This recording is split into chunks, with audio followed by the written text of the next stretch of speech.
Hey, what's going on, everybody? This is Tyrone back with Tech Life. And a big shout out to Sasha Segan over at PC Magazine for another great article and testing. So he's tested the Verizon DSS variant, same as what At&T is using. T-Mobile has opted not to use that as of yet because they have enough spectrum to dedicate towards 5G and LTE. But I showed you guys in another video, which I will leave in the description down below if you haven't seen it, that At&T in El Paso is also using DSS. And in fact, from what I've seen, some of the early testing that has taken place, some people had to flash a At&T firmware onto a Verizon device to be able to make use of the DSS to see that it's active. So it seems that the DSS is not active for the normal Verizon consumer as of yet. It is likely going to be made live and active for Verizon users once the iPhone 12 launches. But a couple of things that I just wanted to point out before I get into this article. Do not rush to get a 5G iPhone. If you can't get one day one, don't worry about it. The 5G icon is not that drastic of a deal right now just to get a phone to have the 5G icon.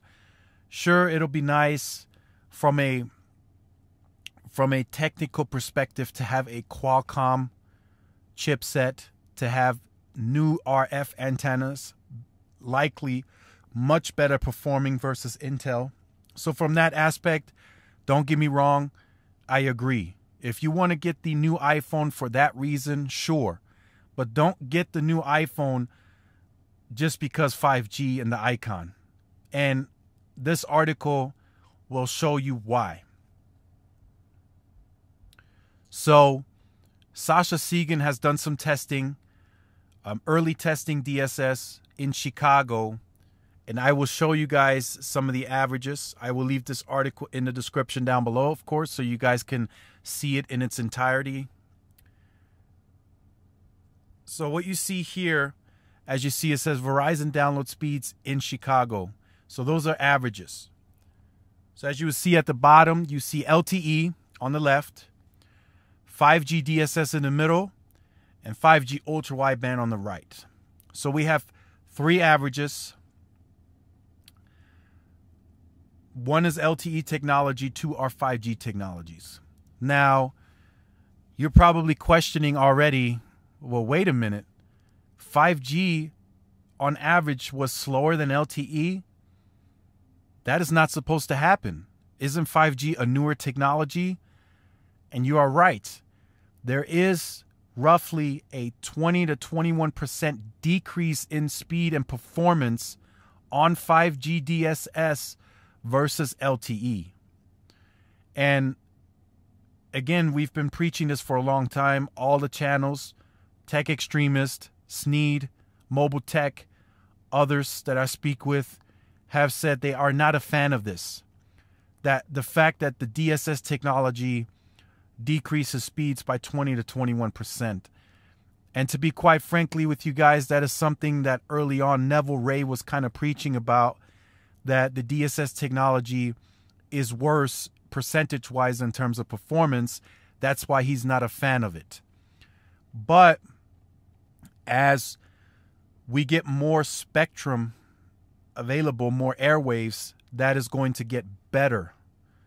The reason they opted to use DSS in the first place is because no carrier had enough spectrum besides T-Mobile to carve out of LTE and move it to 5G. It just wasn't going to work because the LTE performance was going to drop so significantly that it would have hurt the carrier's overall performance. Remember, many more customers are still utilizing actively LTE in 2020, and that will still be the case even after this 5G launch, the iPhone 5G launch. Now, yes, you can make the case that the carriers are trying to start moving more and more customers over to the 5G side. But as we've seen it in the LTE era, it's going to take a slow transition. We still have people on HSP only devices. I've seen it.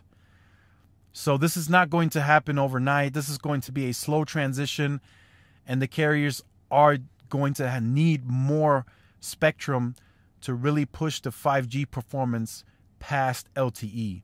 For now, I'm going on record, in my opinion, DSS is not it. DSS is showing you a 5G icon on your device with lesser performance. That's what it's going to be early on. Yes, there's going to be tweaks. Yes, there's going to be additional carrier aggregation. But early on, right now, DSS is not the answer. It is not it.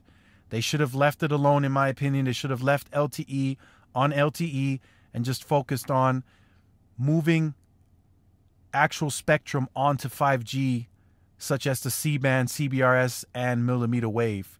This whole splitting spectrum between LTE and 5G, it's performing 20 to 21% less than what you're seeing on LTE.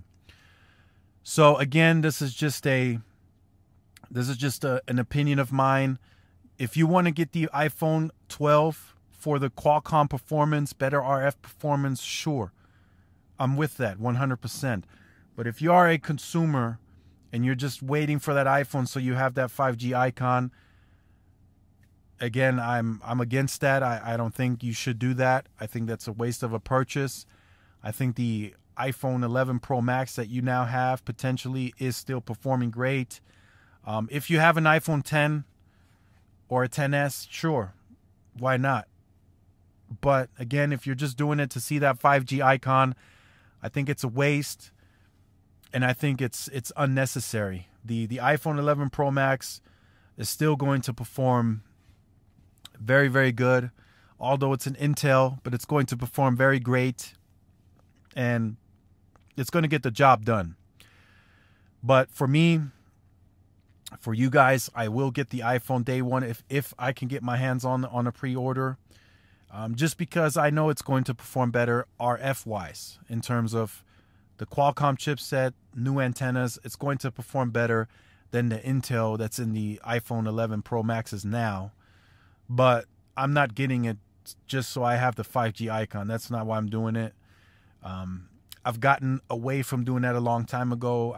I was into that when I first got into the wireless industry, in terms of when Sprint announced Sprint Spark and Band 41. I went and got a phone buying on impulse, just to see that I still have 3G in my area. So I learned my lesson from that, and the same could happen to you. You could get the iPhone 5G and still not have 5G active in your specific area, and you still see LTE on the top of your phone. That could very well happen. So just keep that in mind. This is just a PSA from me to you. Again, check out the article from Sasha Segan. I will leave it in the description down below. I just wanted to reach out to everybody to kind of let you guys know. I'm not trying to downplay. I'm not trying to kill the hype of the iPhone, but the DSS is, right now at least, it's just not it. There's not enough. I mean, you're taking the 20% hit on performance, you know, on average. So in an area potentially where, say, congestion is already there, you're getting 5, 6, 7 megabits per second on LTE, you know, decrease 20%, you're going to see a lower speed. You potentially now went from being still able to stream 1080p to now being only able to stream 720p or 480p. So just keep that in mind as you make that purchase decision. Don't make it slowly just on 5G. You know, make sure you make a wise, informed decision. That's why I will leave the description in the article in the description down below. That's why I made this video, to reach out to let you guys know it is not a wise decision to purchase the iPhone just because of 5G. So if you have been on the channel, you can go ahead and end this video now. If you have been on the channel, if you're new to the channel, make sure to like, share, subscribe if you look forward to updates like these. Also hit the notification bell so you are notified when I do upload the content. Also follow my Twitter. I do post the videos on the Twitter as well, so you guys have 2 options to get push notifications. Thanks again for watching. This is Tyrone with Tech Life, and I will see you guys in the next video. Peace.